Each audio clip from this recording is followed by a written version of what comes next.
रामपुर गांव में नक्कू हलवाई आम बेच रहा था। तभी उसके सामने से एक बहुत ही लग्जरी कार गुजरी, जिसे देखकर नक्कू के मन में लालच आ गया। इस तरह की गाड़ियां और बंगले बार बार मुझे ही क्यों दिखते हैं? आखिर कब ये सब मेरा होगा? क्या जिंदगी भर मैं आम ही बेचता रहूंगा? तभी गांव के कुछ लोग उसके पास आ गए। अरे नक्कू, क्या बड़बड़ा रहे हो सुबह सुबह? जल्दी से हमें 1-1 किलो आम दे दो। हाँ गजोदर काका, ये लो आम। क्या बताऊं, मैं बहुत अमीर बनना चाहता हूँ, पैसे वाला बनना चाहता हूँ। बहुत मेहनत भी की। पहले हलवाई का काम करता था, वो चला नहीं, तो मैंने आम का धंधा करना शुरू कर दिया। पता नहीं कब अमीर बनूंगा मैं। नक्कू भाई, अमीर बनने से ज्यादा खुश रहना जरूरी है। बस खाने पीने की समस्या ना रहे, कोई हमारे घर से भूखा ना लौटे, हमारे लिए तो इतना ही काफी है। लेकिन मेरे लिए इतना काफी नहीं है, मैं बहुत ज्यादा अमीर बनना चाहता हूँ। खैर, गांव वाले आम लेकर चले गए। धीरे धीरे रात हो गई।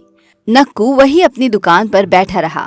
तभी अचानक उसकी नजर आसमान की तरफ गई, जहाँ पर उसे 2 चांद दिखाई दिए, एक काला चांद, दूसरा सफेद चांद। नक्कू ये देखकर दंग रह गया।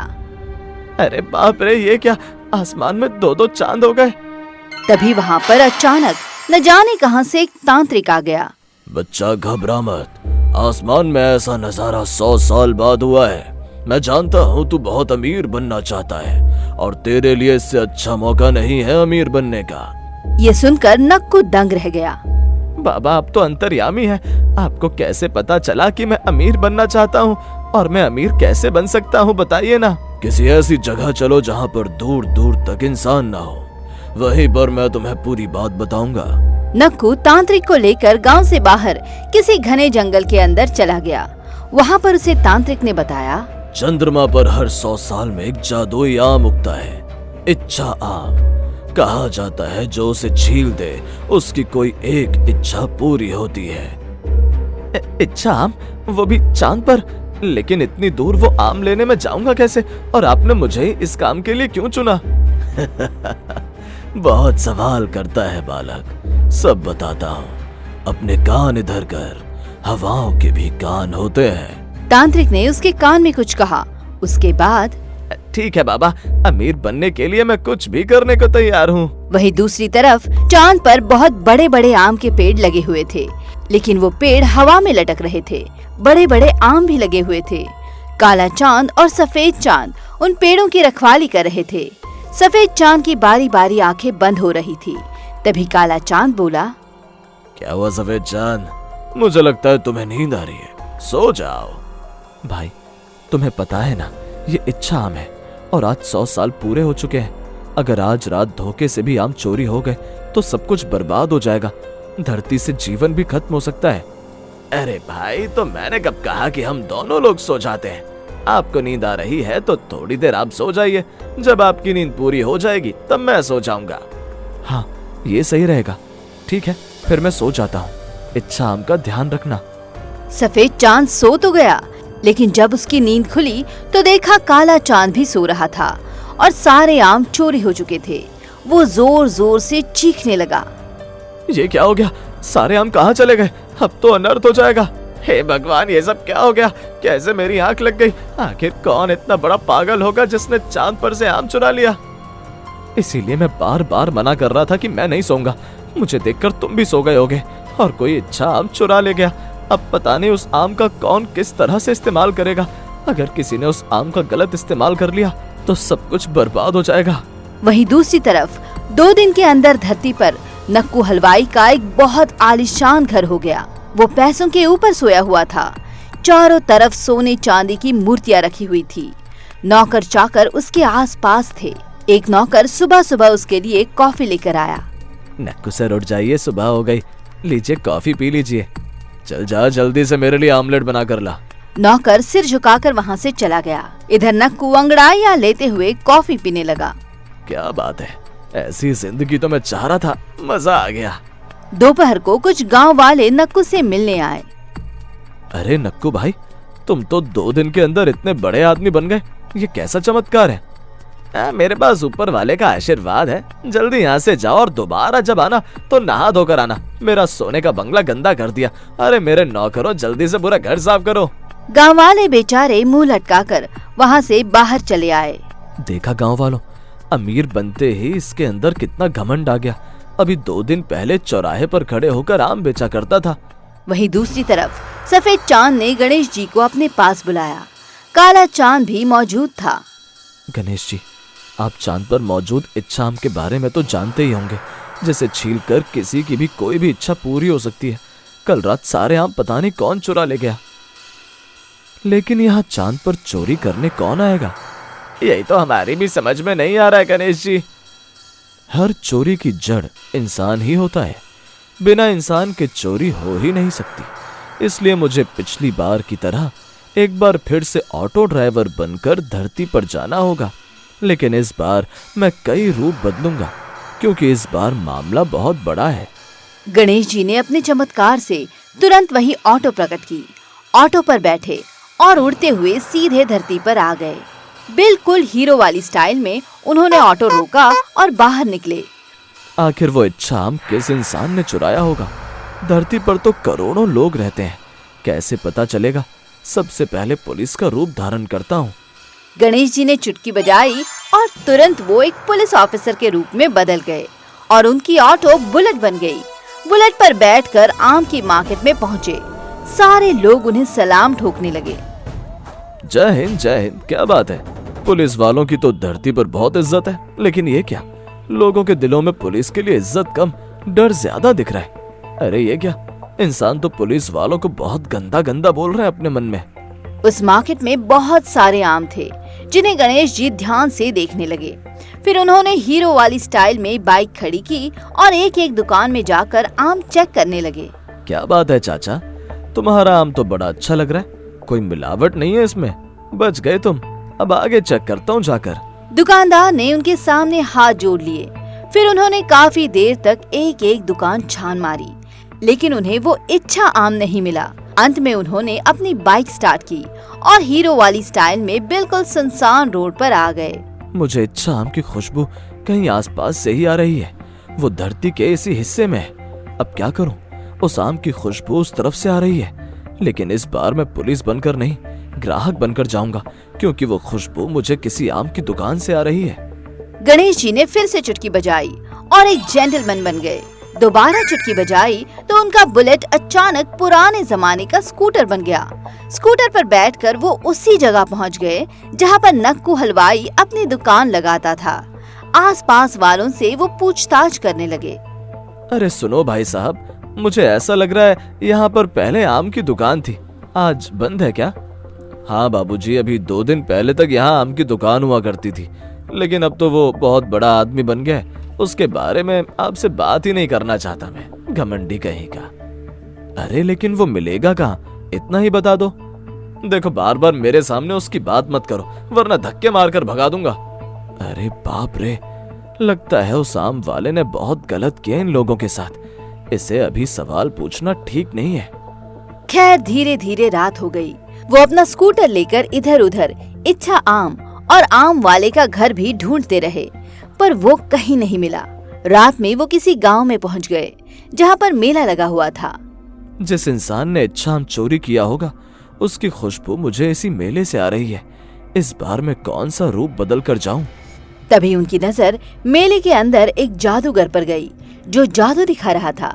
चलो इस बार मैं एक जादूगर बनकर मेले में घुसता हूँ, बड़ा मजा आ रहा है ये सब करने में। गणेश जी ने फिर से चुटकी बजाई और एक जादूगर के रूप में बदल गए। उनका स्कूटर जादुई छड़ी के रूप में बदलकर उनके हाथ में आ गया। चलो अब थोड़ी देर गांव वालों को जादू दिखाया जाए। गणेश जी जादूगर के रूप में मेले के अंदर घुसे और लोगों को जादू दिखाने लगे। आओ आओ गांव वालों, आप लोगों ने रुमाल से कबूतर निकलते हुए तो बहुत देखा होगा। आज मैं आप लोगों को नया जादू दिखाता हूँ। धीरे धीरे वहाँ पर बहुत सारी लड़कियाँ, औरतें, लड़के और आदमी इकट्ठा हो गए। गणेश जी ने चुटकी बजाई तो सामने खड़ी लड़की लड़का बन गई। दोबारा चुटकी बजाई तो एक औरत देखते ही देखते हाथी बन गई। तीसरी बार चुटकी बजाई तो एक बुजुर्ग आदमी घोड़ा बन गया। बाकी लोग ये सब देखकर दंग रह गए और हंसने भी लगे। गांव वाला रमेश भी वहीं मौजूद था। अरे यार, तुम तो बहुत अलग जादूगर हो। ऐसा जादू कोई नहीं कर सकता। ये कैसे किया तुमने? अरे ये तो वही आदमी है जो मुझे दिन में मिला था। अच्छा हुआ मैंने रूप बदल लिया, वरना ये मुझे पहचान लेता और मारने लगता। अरे अरे घबराओ मत, मैं अभी इनका असली रूप वापस कर देता हूँ। गणेश जी ने चुटकी बजाई और सारे लोग अपने असली रूप में वापस आ गए। देखते ही देखते पूरी भीड़ उनके पास इकट्ठा हो गई। दूर कहीं पर नक्कू डांस कर रहा था। उसके आसपास उसके बॉडीगार्ड भी खड़े थे। गणेश जी ने दूर से उसे देख लिया।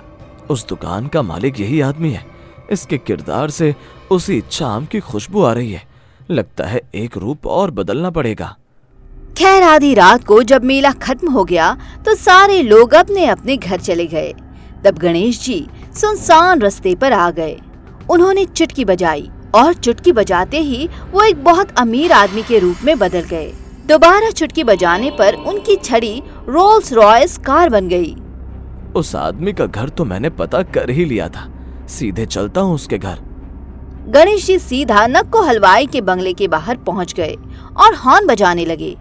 आवाज सुनकर नक्कू अपने बॉडीगार्ड के साथ बाहर आया और गुस्से में बोला, कौन है बदतमीज जो इतनी देर से मेरे बंगले के बाहर हॉर्न बजा रहा है? तू कौन है, गरीब आदमी? मैं तुझे गरीब दिखाई दे रहा हूँ? ये बंगला देख रहा है, करोड़ों का है।